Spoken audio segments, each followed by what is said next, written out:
Hi, good morning all. Last night was no exception to the rule. A lot of goals scored, but some dramatics for sure. So let's get into this, guys. We will first go to Jersey at Rangers to open the morning. Here we go. Siegenthaler Devils top Rangers in Game 4 to even Eastern first round. As you see, guys, there it is. The Devils are back in the series. They win 3-1. Numbers: 23 shots apiece. Devils with a good edge in the faceoffs, 59% to 41. They were 0 for 2 in the power play. The Rangers were 0 for 3. Low hitting affair. Devils had 21 hits. The Rangers had 24. 13 blocks for the Devils, 19 for the Rangers. 7 giveaways for Devils, 15 for the Rangers. Shots on goal: first period 10-8 Rangers, second period 8-6 Devils, third period 7 apiece for that 23 apiece final. Scoring: Hughes from Siegenthaler at 2:50 of the first, 1-0 for the Devils. They get the early goal, and we all know that can mean good in the end, and it did in this game. Second period, no goals scored. Third period, Trocheck from Kreider and Kane makes it 1-1. And Siegenthaler, who was obviously having a hell of a game here, from Hershiser and Hamilton, makes it 2-1. And then Andre Palat makes it 3-1 from Bratt and Halle, and that in the empty net. And that's your game, folks.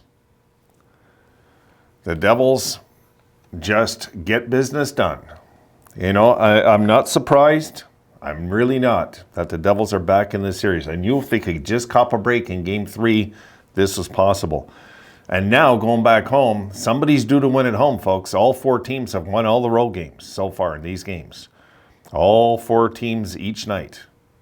Somebody's due to win at home. So we'll see if the Devils get that first home win in this series for either team in next game. Okay, on we go to Tampa. Maple Leafs rally to top Lightning in overtime in Game 4, extend series lead. 5-4, Toronto wins in overtime. The numbers: the Leafs outshoot the Lightning 37-31, 50% apiece in the faceoffs. Toronto 2 for 4 on the power play. The Lightning 1 for 3. High hitting affair: 46 hits for the Leafs, 45 for the Lightning. 28 blocks for Toronto, 24 for the Lightning. Leafs only had 3 giveaways. The Lightning had 10. Shots on goal: first period 12-5 Tampa. Second period 14-7 Leafs. Third period 12-11 Leafs. And look at that overtime, 6-1 Leafs. And let's look at the scoring to break this down.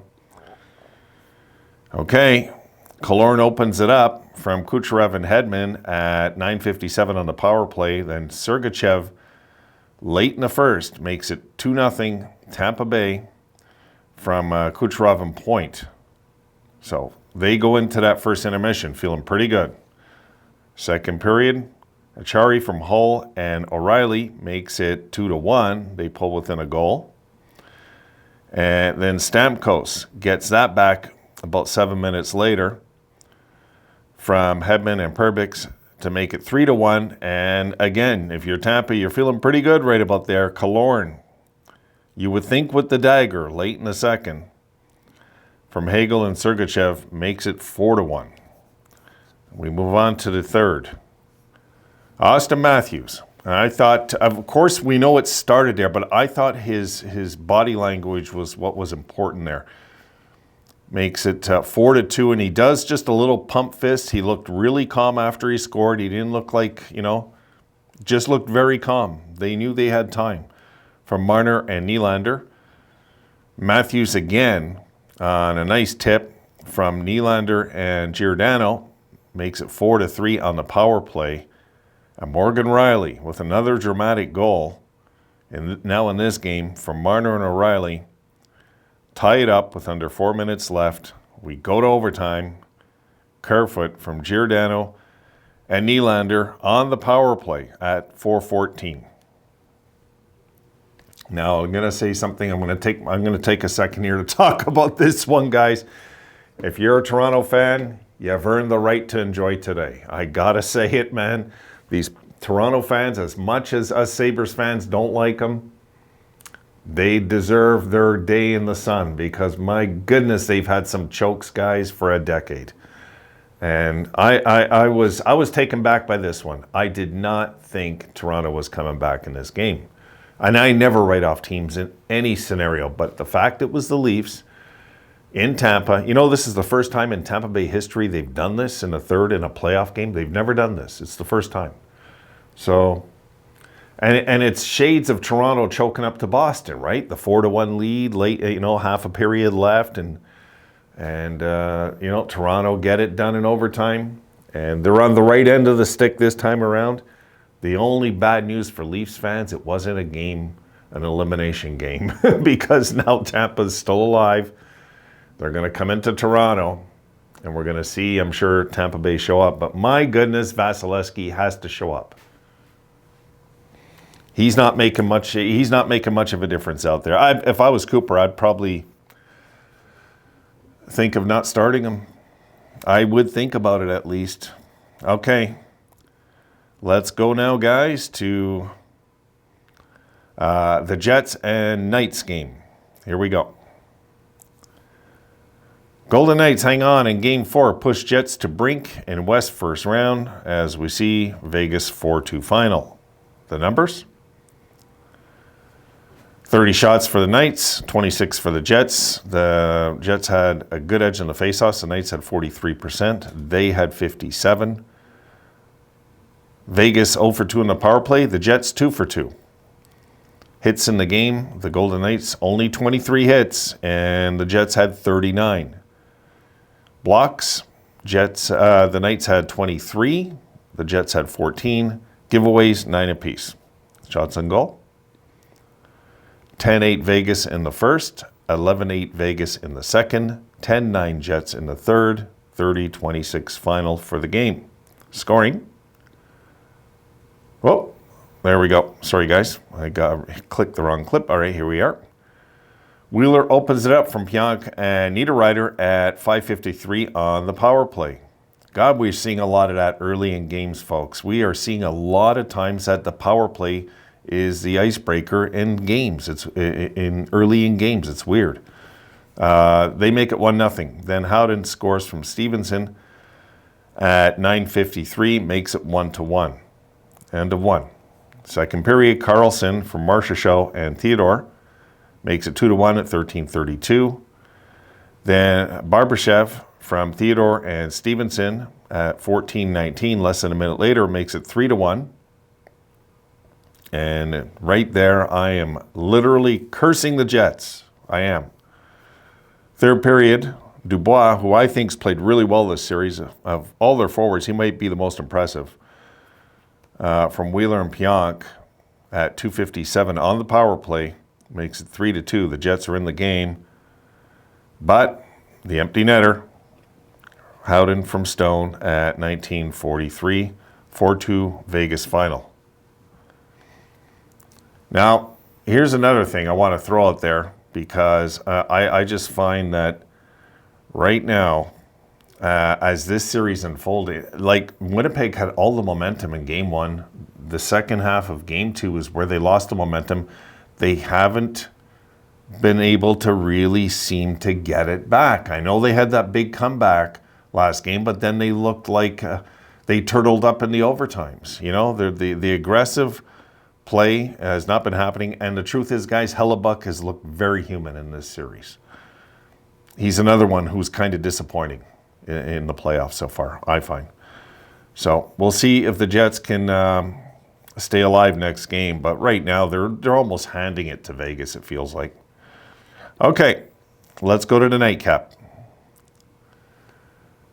Eberle, Kraken, tie West first round with overtime win against Avalanche in Game 4. Seattle wins in overtime 3-2, as you see there. Let's look at the numbers. And the numbers tell the tale. I'll admit that. Even though I was pulling for the Avs in this game, the numbers tell the tale. 43 shots on goal for the Kraken, 22 for the Avalanche. That's pretty much how it went in this game, folks. The Kraken, 56% to 44 on the faceoffs. The Avalanche, 1 for 3 on the power play. The Kraken were 2 for 5. The Avalanche, 37 hits in the game. The Kraken had 52. Avalanche, 18 blocks. The Kraken, 26. And very low giveaways in the game. The Avs had 4. The Kraken had 3. Shots on goal. First period, 18-12 Kraken. Second period, 12-8 Kraken. Third period, 9-7 Kraken. And in the overtime, 4-1 Kraken. Scoring. Borgen gets his first at 3:56. Makes it 1-0 Seattle on a shot from the point, as we've seen. I thought that was on the power play. I guess I'm wrong. For some reason, I thought that was a power play goal, but it doesn't say it there. Maybe my memory's playing games, guys. Then Sprong makes it, from Schultz, makes it 2-0. That one's on the power play at 10:09. So 2-0 after the first. A well-deserved 2-0 lead, I might add. Second period, Rantanen from McKinnon and Rodriguez makes it 2-1 at the 14:08 mark. And then Rantanen, again with look at this, a late one again, guys. The playoffs is full of that this year at 19:10 on the power play, ties it up 2-2 from Girard and Comfer. So it's 2-2 after 2.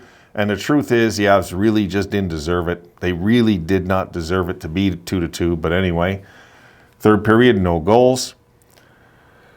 And then the overtime, Eberle makes the pass, and it bounces back to him, and he then whacks it in from Schwartz and Sprong. The crowd goes nuts at the 3-minute mark of overtime in Seattle. So Seattle absolutely 100% deserved to win this game. New Jersey deserved to win their game.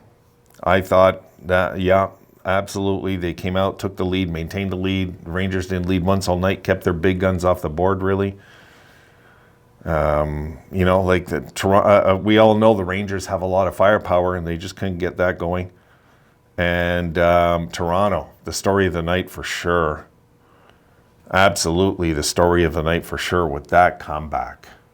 My goodness. If you're a betting man, you're wagering a lot on Toronto right now, because I don't think Toronto's going to blow this one, folks. Not this time. Like if Toronto managed to blow this ride this time around, they should disband the team, literally, in the offseason. Just get rid of all these clowns. Get rid of them. Because if Toronto somehow, some way choke now, it's not even realistic enough to make a movie about. Somebody that doesn't know hockey say this is too fake. Nobody's going to believe this. So Toronto pretty much got this series salted, I think. So you know what, though? I got to say, with the Kraken game, I found myself cheering for the Kraken in the overtime, which is kind of weird because I've been cheering the Avs, but the playoffs does that to me. I wanted the Kraken to make a series of it, so it's kind of, I don't like all these series that go to 3-1. I prefer when series go to 2-2, so it's kind of fun. It's best of 3 now. But we're going to see. We're going to see how this pans out. I suspect we might see a team advance tonight in the playoffs, because Toronto's worst nightmare will be having to play Boston eventually. So we'll see what happens with the Bruins tonight. But right now, I'm still taken back, folks, by Tampa choking the way they did. And the truth is, they haven't had any goaltending. They just haven't. Like, I watched this game yesterday, and my only concern was their goaltending when they were up 4-1, and it didn't close the game out. So they got to figure it out. There's still time. They got to be beaten one more time, so they still have one more crack at the can. But my goodness. All right, guys, done. I'm going to get this out ASAP. I got to get out of here. And I might see you folks tonight. I might not. I've got quite a busy day ahead. Take care till then.